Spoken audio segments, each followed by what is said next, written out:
भावांनो पोहोचलोय ना. एवढी ट्रॉफिक चालू आहे पुढं. जाम ट्रॉफिक लागलेली आहे भावांनो. Full traffic. 700 मीटर पासूनच ट्रॉफिक लागलेली आहे. अशा प्रकारे गाडी बघ कुठं लावले भावानं ही टेपावरती. आणि निघलोय ना चालत भावानो. सगळी चालले शेव पर्याय नाही भाई. ट्रॉफिक वाहन कसली भावानो. भावानो आलो इथं. नाही भावानो लाईन बघ इथूनच बाहेरूनच.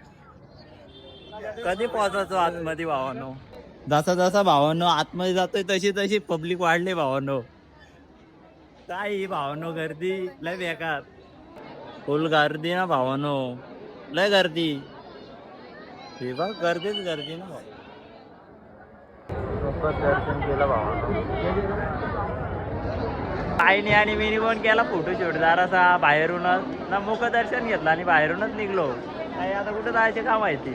गर्दी बघून भावानो डायरेक्ट घरी म्हणजे आता बघू दुसरीकडे कुठं जर जायचा प्लॅन झाला तर तिकडं. आता असा विचार चाललाय सरांचा आणि सर्वांचा का पळसदरीला जायचा कोपोलीला. आता तिथं पण गेलो ना गर्दी भेटली तर कसं होईल. विषयच होऊन जाईल ना डायरेक्ट. सारा बाबांसोबत केला ना जराशी मज्जा. बाबांना बोललो पार्किंग जवळ बसल्यात. बाबा हॉटेलमध्ये शिरलेले ना. आम्हाला माहिती नव्हतं का बाबा हॉटेलमध्ये गेलेत म्हणून. ना बाबांनी केला मागवली मस्त की साबुदाणा खिचडी मिनी. ताईने पण वड मागवलेला खाऊन मोकलेली ताई.